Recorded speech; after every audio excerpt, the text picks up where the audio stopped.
নমস্কার সবাইকে। 5টা দেশ আছে টোটাল যারা এই ফাইটার জেটের ইঞ্জিনটাকে ডেভেলপ করতে পেরেছে। চীন রিভার্স ইঞ্জিনিয়ারিং করেছে, বাট যাই হোক করেছে। সো আমাদের ভারত তাহলে পারলো না কেন? চীনের মতনই রিভার্স ইঞ্জিনিয়ারিং করলো না কেন? এই ফাইটার জেটের ইঞ্জিনটাই না থাকাতে বাইরের দেশ এখন ক্রিটিক্যাল কন্ডিশনেও আমাদের ভারতকে আর্ম টুইস্ট করে যাচ্ছে। যদি আমাদের কাছে প্রপার নিজেদেরই ইন্ডিজিনাস ফাইটার জেটের ইঞ্জিন থাকতো, তাহলে আমাদের ভারতের এয়ারফোর্সকে কন্টিনিউয়াস কোয়াড্রান্ট ডিপ্লিশনের ব্যাপারটাকে ফেস করতে হতো না। সো কি অ্যাকচুয়ালি আটকে রেখেছে আমাদের ভারতের কাবেরী ইঞ্জিনের প্রোগ্রামটাকে? চলুন ডিটেলসে জেনে নিন। দেখুন, প্রথমে তো একটা ফাইটার জেটের ইঞ্জিন কিভাবে অ্যাকচুয়ালি কাজ করে সেটাকে খুবই সিম্পল ভাবে বলছি। ক্লিয়ারলি তাহলে বেশ ভালো মতন করে বুঝতে পারবেন প্রবলেমগুলো অ্যাকচুয়ালি কোথায়। একটা ফাইটার জেটের ইঞ্জিনে মেন অ্যাকচুয়ালি 5টা পার্ট থাকে। প্রথমটা হলো সামনে যে বড় বড় ফ্যানের ব্লেডগুলো দেখেন, সেইটা এয়ার ইনটেকের জন্য কাজে আসে। দেন তারপর হলো কম্প্রেসার, মানে ভেতরে ঢোকা বাতাসটাকে কম্প্রেস করে। তারপরে হলো কম্বাসশন চেম্বার, যেখানে অ্যাকচুয়ালি কম্বাসশন হয় ফিউল মিক্স করে। তারপরে হলো টারবাইন, কম্বাসশন চেম্বার থেকে বেরোনো হট বাতাসটা দিয়ে যে টারবাইনটাকে ঘোরানো হয়, যার ফলে আবার এনার্জি জেনারেট হয়। যে এনার্জিটাই আবার মেন যে সামনের কম্প্রেসার আর ফ্যানের যে বড় ব্লেডগুলো, সেগুলোকে অপারেট করতে আবার কাজে লেগে যায়। মানে ইঞ্জিনটাতে এনার্জির প্রপার একটা লুপ তৈরি হয়ে যায় টারবাইনটার কারণে। ইঞ্জিন স্টার্ট, সামনে থেকে ফ্যানের মাধ্যমে এয়ার ইনটেক, সামনের ফ্যানের ব্লেডগুলো বাতাসটাকে স্মুথ করে দেয় যাতে ভেতরে ইঞ্জিনটার উপরে সেরকম ভাবে বাজে এফেক্ট না হয়। তারপরে কম্প্রেসার সেই বাতাসটাকে কম্প্রেস করে দেয়, যার ফলে বাতাসটা খুবই স্পিডে বাইরের দিকে বেরোনোর চেষ্টা করে আর গরম হয়ে যায়। কম্বাসশন চেম্বারে সেই হট বাতাসটার সাথেই ফিউল মিক্স করে দেওয়া হয়, যার ফলে অ্যাকচুয়ালি ইগনিশন হয় বা বলতে পারেন কম্বাসশন হয়। ফাইটার জেটটা অ্যাকচুয়ালি যে কারণেই রান করে। দিয়ে তারপর সেই কম্বাসশনের কারণেই যে হট বাতাসটা বেরোয়, তার মাধ্যমে টারবাইনটাকে অ্যাকচুয়ালি রান করা। যে টারবাইনটা অ্যাকচুয়ালি আবার এনার্জি প্রডিউস করে কম্প্রেসার চেম্বার আর সামনের ফ্যানের ব্লেডগুলোকে রান করায়। পুরোপুরি একটা লুপ। দেন একেবারে শেষ প্রান্তে হলো এক্সস্ট নজল, যার মাধ্যমেই অ্যাকচুয়ালি ইঞ্জিনের খুবই গরম বাতাসটা বাইরে বেরিয়ে যায়। এই সিম্পল মেথডেই কাজ করে যে কোনো ফাইটার জেটের ইঞ্জিন। নাও আমাদের ভারতের কাবেরী ইঞ্জিনটা কোন স্টেপে অ্যাকচুয়ালি প্রবলেম ফেস করছে সেগুলোতে যাওয়ার আগে একটা ছোট্ট স্টোরি শুনে নিন, তাহলে আরো ভালো মতন করে বুঝতে পারবেন আমাদের ফাইটার জেটের এই ইঞ্জিন নিয়ে লং স্ট্যান্ডিং প্রবলেমটা। দেখুন, অনেকেই মনে করে আমাদের বর্তমানে যে তেজাস ফাইটার জেটগুলো তৈরি হচ্ছে সেগুলোই হলো আমাদের ভারতের প্রথম ইন্ডিজিনাস ফাইটার জেট, যেখানে অ্যাকচুয়ালি সেটা কিন্তু কোনোভাবেই সত্যি না। আমাদের ভারতের সব থেকে প্রথম ইন্ডিজিনাস ফাইটার জেটটা ছিল হাল HF-24 মারুট। 1967 দিকে যেটাকে তৈরি করা হয়েছিল, আর তৈরি করতে হেল্প করেছিল অ্যাকচুয়ালি জার্মান একজন ইঞ্জিনিয়ার, কার্ট ট্যাঙ্ক। 1971 যে লড়াইটা হয়েছিল সেক্ষেত্রেও কিন্তু এই হাল মারুট ফাইটার জেটগুলো ইউজ হয়েছিল ব্যাটেল অফ লঙ্গেবালাতে। বাট সেই সময় পাইলটরা নোটিস করেছিল ইঞ্জিন নিয়ে ম্যাসিভ একটা ইস্যু। ইঞ্জিনটা ফাইটার জেটটার তুলনায় প্রচন্ড পরিমাণে উইক ছিল। অ্যাকচুয়ালি দেখুন, জার্মান যে ইঞ্জিনিয়ার কার্ট ট্যাঙ্ক, সে অ্যাকচুয়ালি মেন ফাইটার জেটের বডিটা সেটার ওপরেই ফোকাস করেছিল। তাকে সেই বডিটা বানানোর জন্যই বলা হয়েছিল। সো তিনি সেই ফাইটার জেটকে ঠিক সেরকম ভাবেই ডিজাইন করেছিলেন, ভালোই ডিজাইন করেছিলেন এরোডাইনামিক্সের দিক থেকে। মার্ক 2 স্পিড অ্যাচিভ করার মতন তৈরি করেছিলেন, মানে সুপারসনিক স্পিড। কথা ছিল ব্রিটেনের কাছ থেকে সেই ফাইটার জেটটার জন্য দরকারি ইঞ্জিনটা নেওয়ার, বাট ব্রিটেন সেই ইঞ্জিনটাকে ডেলিভারি করে না, বদলে ডেলিভার করে অনেকটা উইক কতগুলো ইঞ্জিন, যার ফলে হাল মারুট ফাইটার জেটটা নিজের প্রপার ক্যাপাবিলিটিগুলোকেই অ্যাচিভ করতে পারে না। মানে ফাইটার জেটটাকে প্রপার ভাবেই ডিজাইন করা হয়েছিল, প্রপার মার্ক 2 স্পিডটা অ্যাচিভ করার মতনই ছিল। ইঞ্জিনটা যদি সেই সময় ঠিকঠাক পাওয়া যেত, তাহলে আমাদের ভারতের কাছে সেই সময় সব থেকে অ্যাডভান্স একটা জেট থাকতো। বাট ব্রিটেন সেই ফাইটার জেটটার জন্য দরকারি ইঞ্জিনটাকেই ডেলিভার করে না। 1971 লড়াইয়ে যার জন্যই আমাদের ভারতের পাইলটদের ডগ ফাইটটাকে অ্যাভয়েড করতে হয়েছিল। মানে নর্মাল যে ফাইটার জেটের চেজের সময় ডগ ফাইট ব্যাপারটা হয়, সেটাকে আমাদের ভারতের এই ফাইটার জেটগুলোকে অ্যাভয়েড করতে হয়েছিল। স্ট্রিক্টলি হিট অ্যান্ড রান এই স্ট্র্যাটেজিটাকে মেনটেন করতে হয়েছিল। যাই হোক, সো ফাইটার জেট তৈরি ছিল, শুধু ইঞ্জিনটা একমাত্র উইক ছিল। সো আপনি বলুন তাহলে সেই সময় অ্যাকচুয়ালি আমাদের ভারতের ক্ষেত্রে কি করাটা উচিত ছিল? উচিত ছিল না ইঞ্জিনের ওপরে কাজ করা? ওয়েল, তার থেকে পুরোপুরি উল্টো আশ্চর্যজনক একটা ব্যাপার হয়। 1982-তে পুরো এই হাল মারুট ফাইটার জেটের ফ্লিটটাকেই এয়ারফোর্সের থেকে বাদ দিয়ে দেওয়া হয়। মানে জেট ইঞ্জিনের ওপরে কাজ করার জায়গায় পুরো ফাইটার জেটগুলোকেই বাদ এয়ারফোর্সের থেকে। ভাবুন, ঠিক এই জিনিসটাই আমাদের ভারতের 100% ইন্ডিজিনাস ফাইটার জেটের ড্রিমটাকে বেশ অনেকটাই হ্যাম্পার করে দিয়েছে। আর ফাইটার জেটের ইঞ্জিন নিয়ে ব্যাপারটাও বেশ অনেকটাই পরিমাণে এফেক্টেড হয়েছে। খেয়াল করবেন, আমাদের ভারত কিন্তু বর্তমানে এই সেই উইক ইঞ্জিনের ব্যাপারটা নিয়েই প্রবলেম ফেস করছে। মানে তেজাস ফাইটার জেটগুলোর জন্য যেরকম অ্যাকচুয়ালি ইঞ্জিনের দরকার, সেই জায়গাটায় কাবেরী ইঞ্জিনগুলো পৌঁছতে পারছে না। যাই হোক, টপিকে ফেরত আসছি। 1986-র দিকে আমাদের ভারতে এস্টাবলিশ হয় GTRE, gas turbine research establishment, যার পরেই কাবেরী ইঞ্জিনের ওপরে কাজ করাটা শুরু হয়। বাট শুরু থেকেই কাবেরী ইঞ্জিন একই রকমের সব প্রবলেম ফেস করে আসছে দীর্ঘ 40 বছর ধরে। এক হলো কন্টিনিউয়াস কম্বাসশন, দ্বিতীয় হলো ওয়েট, তৃতীয় হলো ইঞ্জিনের বিভিন্ন পার্টসের মেটালগুলোর মেল্টিং, আর সবথেকে ইম্পর্ট্যান্ট হলো দরকারি থ্রাস্ট। দেখুন, ব্যাপারটা হলো যে কোনো ফাইটার জেটের ক্ষেত্রেই ইঞ্জিন যত লাইট হবে তত বেটার, ব্যালেন্সটা প্রপারলি তাহলে বজায় থাকে। বিশেষ করে এখনকার যত রকমের সব অ্যাডভান্স জেটগুলো তৈরি হচ্ছে, ওয়েটে যেগুলো বেশ অনেকটাই কম হয়, সেগুলোর ক্ষেত্রে ইঞ্জিনটাও সেরকম কম ওয়েটেরই দরকার হয়।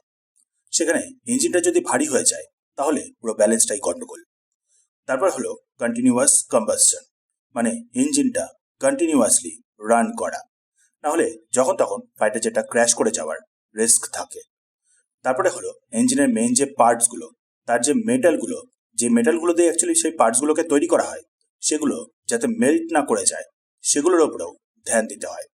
হাই টেম্পারেচারটাকে যাতে সহ্য করতে পারে সেরকম ধরনেরই মেটাল ইউজ করতে হয়। আর সবথেকে ইম্পর্টেন্টটা হলো থ্রাস্ট, মানে ইঞ্জিনের মেন পাওয়ারটা, যার জন্যই অ্যাকচুয়ালি ফাইটার জেটটা ফাস্ট একোয়ে বা দ্রুত ম্যানুভার করতে পারে। এই থ্রাস্টই ছিল মেন কারণ যার জন্য আমাদের ভারত 1971-এ হিট অ্যান্ড রান এই স্ট্র্যাটেজিটাকে ফলো করতে বাধ্য হয়েছিল। যাই হোক, সো আমাদের ভারতের এই কাবেরী ইঞ্জিন এই সবকটা প্রবলেমকেই শুরু থেকেই ফেস করে আসছে। নাও এবার প্রপার আমাদের ভারত এই কাবেরী ইঞ্জিনের ক্ষেত্রে কোন কোন জিনিস নিয়ে অ্যাকচুয়ালি প্রবলেম ফেস করছিল সেটাতে ডিটেলে আসা যাক। যেমনটা আমি বললাম, একটা ইঞ্জিনের 5টা মেন পার্ট। প্রথমে হলো লার্জ ফ্যান ব্লেড এয়ার ইনটেকের জন্য, দেন তারপর হলো কম্প্রেসার, দেন তারপরে হলো কম্বাসশন চেম্বার, তারপর টারবাইন, আর লাস্টে হলো এক্সস্ট নজল। সামনের লার্জ ফ্যানের ব্লেডগুলোকে আমাদের ভারত এরকমভাবে তৈরি করতে পারছিল না যাতে কিনা সেটা বেশি সময় ধরে টেকসই হয়, ডিউরেবল হয়। মানে বাতাসে যে সামনে থেকে এন্টার করে সেটা কিন্তু বিশাল পরিমাণে ভায়োলেন্ট হয়, ইঞ্জিনটাকে টোটালি আনস্টেবল করে দেওয়ার মতন ক্ষমতা রাখে, যেটাকেই এই সামনের লার্জ ফ্যানের ব্লেডগুলো স্মুথ বানায় যাতে ইঞ্জিনের কোনোভাবে ক্ষতি না হয়ে যায়। যার জন্যই এই ফ্যানের ব্লেডগুলো বেশ অনেকটাই ডিউরেবল হওয়ার প্রয়োজন হয়, বাতাসের ফোর্সে যাতে কোনোভাবে সহজে ভেঙে না যায়। আমাদের ভারত এই কাবেরী ইঞ্জিনের ক্ষেত্রে সেই জিনিসটাকেই সহজে অ্যাচিভ করতে পারছিল না, বা বলতে পারেন দীর্ঘ 40 বছর ধরে অ্যাচিভ করতে পারেনি। নেক্সট হচ্ছে আরও একটা খুবই ইম্পর্টেন্ট যেটা নিয়ে আমাদের ভারত প্রবলেম ফেস করছিল, সেটা হচ্ছে 4 স্টেজের টারবাইনের ব্লেডসগুলো নিয়ে। মানে হচ্ছে দেখুন, কম্বাসশন চেম্বারে যে কম্বাসশন হচ্ছে তার ফলে বাতাসটা সেটা কিন্তু 1500 ডিগ্রি টেম্পারেচার অব্দিও পৌঁছে যাচ্ছে, যেটাতে অ্যাকচুয়ালি স্টিলও পর্যন্ত মেল্ট হয়ে যায়। আমাদের ভারতের কাছে সেরকম কোনো টেকনোলজি ছিল না যাতে কিনা এমন কিছু একটা করা যায় যাতে এই টারবাইনের ব্লেডসগুলো টেকসই হয়, মেল্ট যাতে কোনোভাবে না করে যায়। যে টারবাইনটাই আবার কিন্তু দেখেন ইঞ্জিনটাকে কন্টিনিউয়াসলি রান করতে হেল্প করে। মানে যেহেতু আমাদের ভারত এই টারবাইনের ব্লেডগুলোকে প্রপারভাবে তৈরি করতে পারছিল না, তাই ইঞ্জিনটাকেও কন্টিনিউয়াসলি রান করতেও পারছিল না। তার সাথে আবার লাস্ট স্টেজের যে এক্সস্ট নজল, যার আগেই অ্যাকচুয়ালি আফটার বার্নারের প্রসেসটা করা হয়। আফটার বার্নার মানে হলো মেন যে কম্বাসশন চেম্বারে কম্বাসশন হচ্ছে, তারপরে এয়ারটা যে টারবাইনকে পাস করছে, তারপরে আবার এক্সট্রা করে ফিউল সেই বাতাসের সাথে মিক্স করা হয় জেট স্প্রেন মতন করে, যার ফলে অ্যাকচুয়ালি ইঞ্জিনটার গতি আরো বেশ অনেকটাই বেড়ে যায়। ফাইটার জেটগুলো দেখেন হঠাৎ করে বেশ অনেকটাই স্পিড নিয়ে নেয়, সেটা কিন্তু এই আফটার বার্নারের মাধ্যমে অ্যাকচুয়ালি অ্যাচিভ করা হয়। সো এই আফটার বার্নারের ব্যাপারটা নিয়েও আমাদের ভারত স্ট্রাগল করছিল। যার কারণটাই অ্যাকচুয়ালি ছিল এক্সস্ট নজল। এক্সস্ট নজল যাতে গলে না যায়, এক্সস্ট নজলটাকে হিট প্রুফ বানানোর জন্য কোনো উপায়ই পাওয়া যাচ্ছিল না। কারণ এমনি নর্মাল কম্বাসন চেম্বারে টেম্পারেচারটা হয় 1500 ডিগ্রির মতন, সেখানে আবার আরো এক্সট্রা করে ফিউল ইনজেক্ট, যার ফলে টেম্পারেচারটা প্রায় বলতে গেলে 2000 ডিগ্রি সেন্টিগ্রেড তার কাছাকাছি পৌঁছে যায়। ইজি না, মেল্ট হবে না এরকম কোনো এক্সস্ট নজলকে তৈরি করা। সো কি কি প্রবলেম দাঁড়ালো? প্রথমটা হলো সামনের মেন যে লার্জ ব্লেডগুলো সেগুলো নিয়ে, সেগুলোর ডিউরেবিলিটি নিয়ে। তারপরে হলো টারবাইনের ব্লেডগুলো, সেগুলো যাতে মেল্ট না করে যায়। আর তারপরে 3 নম্বরটা হলো এক্সস্ট নজল, তার কোটিং, যাতে সেই এক্সস্ট নজলটাও মেল্ট না হয়ে যায়।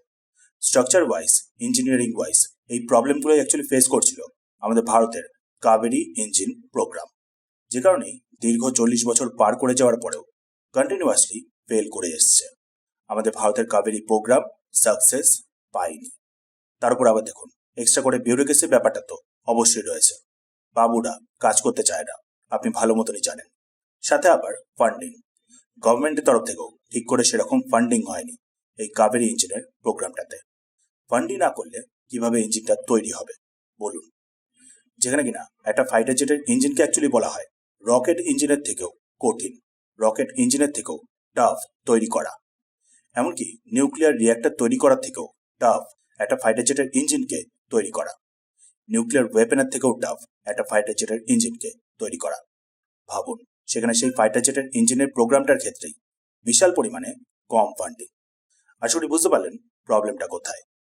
নাও এবার আসা যাক, তাহলে আমাদের ভারত এখন কি করছে, এখন যে রিসেন্ট সাকসেস স্টোরিগুলো বলা হচ্ছে সেগুলো তাহলে কি কি নিয়ে। চলুন এবার সেইগুলোতে আসা যাক। প্রথমটা হলো সিঙ্গেল ক্রিস্টাল ব্লেড। আপনাকে প্রথমে বলেছি আমাদের ভারত টারবাইনের যে ব্লেডটা সেটা নিয়ে প্রবলেম ফেস করছিল। সেটা খুবই হাই 1500 ডিগ্রি সেন্টিগ্রেড তাপমাত্রাকে হ্যান্ডেল করতে পারছিল না, যার ফলে টারবাইনটাকে কন্টিনিউয়াসলি রান করাটা অসম্ভব হচ্ছিল, আর যার ফলেই ইঞ্জিনটাকে কন্টিনিউয়াস রান করাটাও অসম্ভব হচ্ছিল। নাও আমাদের ভারত এখন সেটাকে অলরেডি অ্যাচিভ করে ফেলেছে। 2024-এই আমাদের ভারতের ডিআরডিও অ্যাচিভ করে ফেলেছে সিঙ্গেল ক্রিস্টাল ব্লেড তৈরি করে। অ্যাকচুয়ালি দেখুন, আপনি জানবেন হয়তো যে কোনো মেটালে বেশ অনেকগুলো ক্রিস্টাল স্ট্রাকচার থাকে, যে ক্রিস্টালগুলো আবার একে অপরের সাথে মেটালিক বন্ডের মাধ্যমে জুড়ে থাকে। তারপর আবার এক একটা ক্রিস্টালের চাঙ্ক, সেই চাঙ্কগুলো একে অপরের সাথে জুড়ে থাকে উইক একটা বাউন্ডারির মাধ্যমে, যেটাকে অ্যাকচুয়ালি বলা হয় গ্রেন বাউন্ডারি স্ট্রাকচার। মেটালের মধ্যে এই বাউন্ডারিগুলোই হয় অ্যাকচুয়ালি সব থেকে উইক। এই বাউন্ডারিগুলোতেই বেশি পরিমাণে হিট পড়লে, বেশি পরিমাণে টেনশন অ্যাপ্লাই করা হলে, মানে ধরেন বেন্ড করছেন, তাহলে মেটালটা সেই পার্টিকুলার জায়গাটা থেকেই ব্রেক হয়ে যায়। একটা নর্মাল মেটালের কিছু একটা নিলেন, সেটাকে বারবার ধরে ধরেন বেন্ড করলেন, দেখবেন সেই পার্টিকুলার বেন্ডের জায়গাটা থেকে সেইটা ব্রেক করে যাবে, কারণ সেইখানেই এই গ্রেন বাউন্ডারি স্ট্রাকচারটা রয়েছে। এক একটা ক্রিস্টালের চাঙ্কগুলোর মাঝখান থেকে এই গ্রেনের বাউন্ডারিটা পাস করে। এই জিনিসটাই মেজর প্রবলেম হয়ে দাঁড়িয়েছিল আমাদের ভারতের ক্ষেত্রে, আমাদের ভারতের কাবেরী ইঞ্জিনের টারবাইনটার ব্লেডগুলোর ক্ষেত্রে, যার জন্যই 1500 ডিগ্রি সেন্টিগ্রেডের মতন অত হাই টেম্পারেচারকে সহ্য করতে পারছিল না। সো আমাদের ভারত একটা বিশাল সিঙ্গেল ক্রিস্টাল স্ট্রাকচারেরই মেটাল তৈরি করে ফেলে, nickel based super alloy.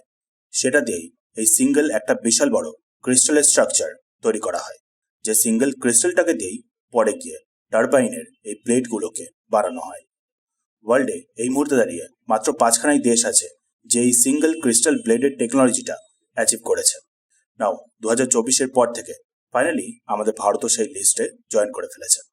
Single ক্রিস্টালের ব্লেড হওয়ার কারণে হাই টেম্পারেচারকে সহ্য করতে পারে, সহজে আবার ব্রেকও হয় না।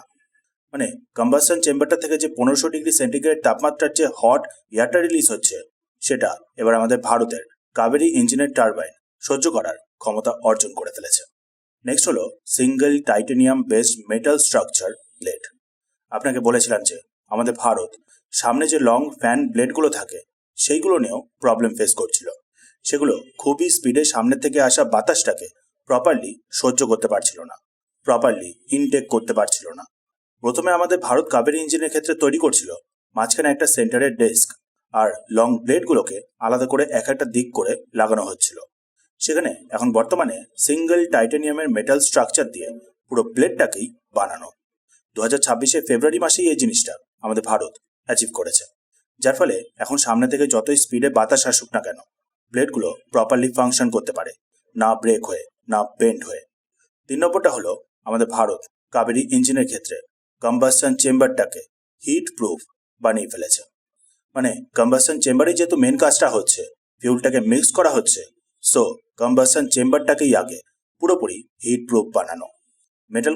মেটালের স্ট্রাকচারগুলো নিয়ে বেশ অনেক কিছুই চেঞ্জেস করে। এই চেঞ্জেসগুলোর কারণেই ফাইনালি আমাদের ভারতের কাবেরী ইঞ্জিন কন্টিনিউয়াস কম্বাসন প্রসেসটা অ্যাচিভ করে ফেলেছে। মানে এখন ইঞ্জিনটা কন্টিনিউয়াসলি বিনা কোনো প্রবলেমে রান করতে পারে। কম্বাসন চেম্বারে প্রপার মাত্রায় ফিউল মেশানো যায়। সিঙ্গেল ক্রিস্টাল ব্লেড সেটা আবার এনশিওর করে সামনের যে কম্প্রেসারটা, ফ্যান ব্লেডগুলো, সেগুলোও যাতে প্রপারলি লুপের মাধ্যমে রান করে, যার ফল হিসেবে আলটিমেটলি আমাদের ভারতের কাবেরী ইঞ্জিনটা তেজাস জেটগুলোর জন্য যতটা পরিমাণে ড্রাই থ্রাস্ট দরকার সেটাকে অ্যাচিভ করে ফেলেছে। তেজাস ফাইটার জেটগুলোর জন্য ড্রাই থ্রাস্ট মিনিমাম দরকার 48 কিলো নিউটন, সেখানে আমাদের ভারতের কাবেরী ইঞ্জিন এখন 48.5 কিলো নিউটন এই থ্রাস্টটা অ্যাচিভ করে ফেলেছে। যে সেম নাম্বারটাই অ্যাকচুয়ালি ইউএস এর জিই F404 ইঞ্জিনটা আউটপুট হিসাবে দেয়। মানে আমাদের ভারতের কাবেরী ইঞ্জিন ইউএস এর F404 ইঞ্জিনের সমান হয়ে গেছে ড্রাই থ্রাস্টের দিক থেকে। সো এখানে একটা কোশ্চেন অবশ্যই আসে যে তাহলে এই কাবেরী ইঞ্জিনগুলোকে তাও কেন বর্তমান তেজাস ফাইটার জেটগুলোতে ইউজ করা হচ্ছে না? তাহলে তো আমাদের ভারতকে ইউএস এর এই F404 ইঞ্জিনগুলোর ওপরে নির্ভরই করতে হয় না, যার ফলে তো আবার আর্ম টুইস্টিং এর ব্যাপারটা থেকেও মুক্তি পাওয়া যায়, তাই না? ওয়েল, এটা ঠিকই যে আমাদের ভারতের কাবেরী ইঞ্জিন ড্রাই থ্রাস্টের দিক থেকে ইউএস এর F404 ইঞ্জিনের সমান হয়ে গেছে, বাট ওয়েট টু থ্রাস্ট এই ব্যাপারটা এখনো কিন্তু রয়েছে।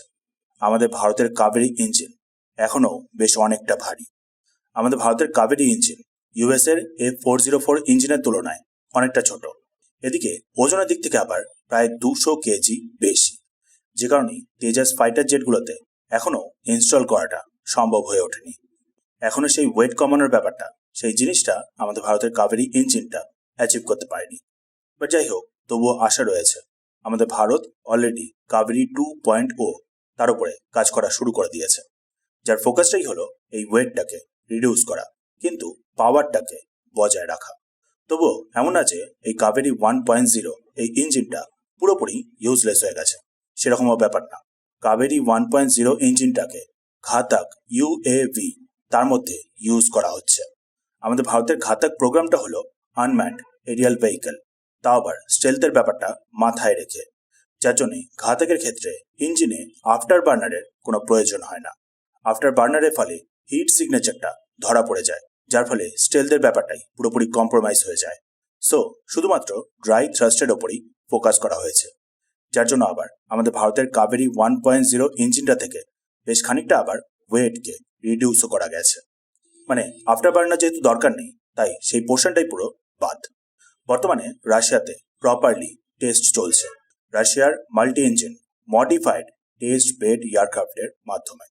রিপোর্টস অনুযায়ী লাস্ট আর 25 ঘন্টার মতন টেস্ট বাকি রয়েছে, যেটা এই বছরেই কমপ্লিট হয়ে যাবে। প্রপারভাবেই আমাদের কাবেরী 1.0 ইঞ্জিনটা ফাংশন করছে। প্রপার সার্টিফিকেশনও খুব শীঘ্রই পেয়ে যাবে ঘাতকে ইউজ হওয়ার জন্য, যার ফলে ফাইনালি আমাদের ভারতের কাবেরী ইঞ্জিন, আমাদের ভারতের ইন্ডিজিনাস ইঞ্জিন, একটা এয়ারক্রাফটকে ফ্লাই করতে হেল্প করবে। ফাইনালি প্রপার একটা সাকসেসের মুখ দেখবে আমাদের ভারতের এই কাবেরী ইঞ্জিন। অবভিয়াসলি ফুল স্কেলের প্রোডাকশন এখনো কয়েক বছর দূর রয়েছে, বাট তবু এটা বলাই যায় যে কাবেরী 1.0 প্রায় বলতে গেলে সাকসেসফুল। নাও এবার কথাটা হচ্ছে জেট ইঞ্জিনের তাহলে কি হলো, কাবেরী 2.0 সেটার কি হলো? ওয়েল, কাবেরী 2.0 মানে মেইন যে জেট ইঞ্জিন, সেটার অ্যাকচুয়ালি এখন প্রবলেমটা হলো স্কেলেবিলিটি আর ওয়েট। ইঞ্জিনটা অ্যাকচুয়ালি তেজাস ফাইটার জেটের জন্য যতটা পরিমাণে ড্রাই থ্রাস্টের দরকার সেটাকে অলরেডি অ্যাচিভ করে ফেলেছে, সাথে আবার ওয়েট থ্রাস্টকেও অ্যাচিভ করে ফেলেছে। মানে আফটার বার্নার ইউজ করার পর ফাইনালি যে থ্রাস্টটা পাওয়া যায় সেটাকেও তেজাস ফাইটার জেটের জন্য যতটা দরকার সেটাকে অ্যাচিভ করে ফেলেছে। ঠিক যেরকমটাই ইউএস এর F404 ইঞ্জিন আউটপুট দেয়। ইস্যুটা হলো স্কেলেবিলিটি আর ওয়েট। কাবেরী ইঞ্জিনের ওয়েট নিয়ে যে ব্যাপারটা সেটা সব ক্ষেত্রেই রয়েছে, কিন্তু কাবেরী 2.0 ক্ষেত্রে আবার স্কেলেবিলিটি নিয়ে ইস্যু আসছে।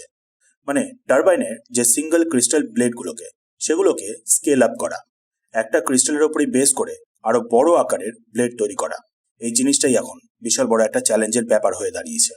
তারপর আবার ক্রিস্টাল ব্লেডগুলোকে ঠান্ডা রাখার জন্য মাঝখান দিয়ে লেজার দিয়ে ড্রিল করা হয়, লেজার ড্রিলড কুলিং চ্যানেল যেগুলোকে বলে, যার ফলে ব্লেডগুলো কম্বাসন চেম্বার থেকে বেরোনো হাই 1500 ডিগ্রি সেন্টিগ্রেড তাপমাত্রার বাতাসটাকেও সহ্য করতে পারে, তাড়াতাড়ি কুল ডাউন হয়ে যায়। সেই ব্যাপারটাকেই কাবেরী 2.0 ইঞ্জিনটার ক্ষেত্রে স্কেল আপ করাটা একটা বিশাল বড় চ্যালেঞ্জিং ব্যাপার হয়ে দাঁড়িয়েছে। মানে এক তো সিঙ্গেল ক্রিস্টাল ব্লেডটাকে স্কেল আপ করা, তারপর আবার লেজার দিয়ে ড্রিল করা কুলিং চ্যানেলগুলোকে প্রপারলি তৈরি করা, এই দুটো জিনিসই এখন একমাত্র কাবেরী 2.0 ইঞ্জিনের ক্ষেত্রে চ্যালেঞ্জের ব্যাপার হয়ে দাঁড়িয়েছে। আমাদের ভারতের জিটিআরই চেষ্টা করছে যাতে এই সব করা জিনিসকে 2030-এর মধ্যেই সলভ করে নেওয়া যায়।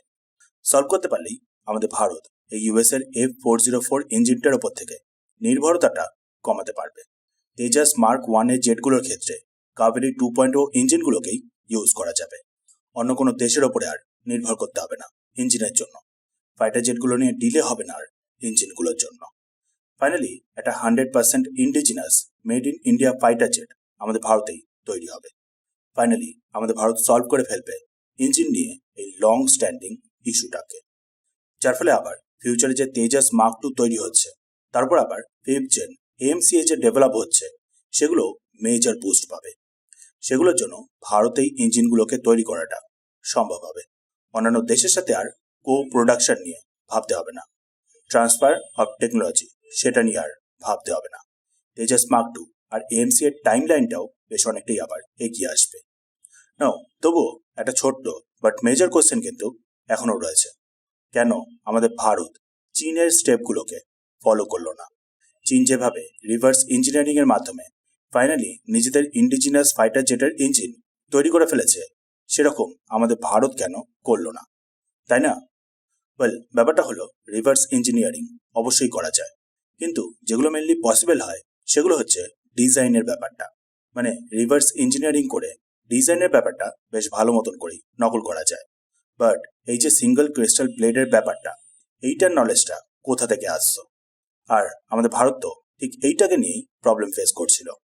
তার উপর দেখুন, চীন যে এরকম রিভার্স ইঞ্জিনিয়ারিং করে নিজেদের ফাইটার জেটগুলোর জন্য জেট ইঞ্জিনকে তৈরি করেছে, সেগুলো করে কিন্তু ইন্টারন্যাশনাল প্লেয়ারদের ট্রাস্টটা হারিয়ে ফেলেছে। চীন মেনলি রাশিয়া থেকে বিভিন্ন ধরনের জেট ইঞ্জিনগুলোকে নিত, দেন তারপর রিভার্স ইঞ্জিনিয়ারিং করতো, দিয়ে সেরকম করতে করতে ফাইনালি গিয়ে নিজেদের জন্য জেট ইঞ্জিনটাকে তৈরি করে ফেলে। বাট সেরকম করে রাশিয়ার দিক থেকে ট্রাস্টের ব্যাপারটাও চীন লুজ করে ফেলে, যার জন্যই রাশিয়া এখন বিভিন্ন রকমের ডিফেন্স এই টেকনোলজিগুলো নিয়ে চীনের সাথে সহজে ডিল করে না, বা অনেক কিছু ক্লজেস অ্যাড থাকে। সেখানে দেখুন, আমাদের ভারত সেই স্টেপটা ফলো না করায় রাশিয়ার সাথে ট্রাস্টের ব্যাপারটা কিন্তু এখনো বজায় আছে। রাশিয়া নিজে থেকেই আমাদের ভারতকে ট্রান্সফার অফ টেকনোলজির ব্যাপারটা উল্লেখ করে। আমাদের ভারত যে রিলায়েবল আর ট্রাস্টেবল কান্ট্রি, সেই ইমেজটাকে বজায় রাখতে পেরেছে, যেটা চীন অ্যাকচুয়ালি করেনি। তার উপর বলা উচিত না, আমাদের ভারত কিন্তু নিজে থেকে একাই নিউক্লিয়ার প্রোগ্রামটা নিয়ে সাকসেস পেয়েছিল, কোনো দেশের কোনো রকমের হেল্প ছাড়া। সো ইঞ্জিনের ব্যাপারটাও আমাদের ভারত করতে পারবে, আর করবেও, এটুকু ভরসা অবশ্যই রয়েছে।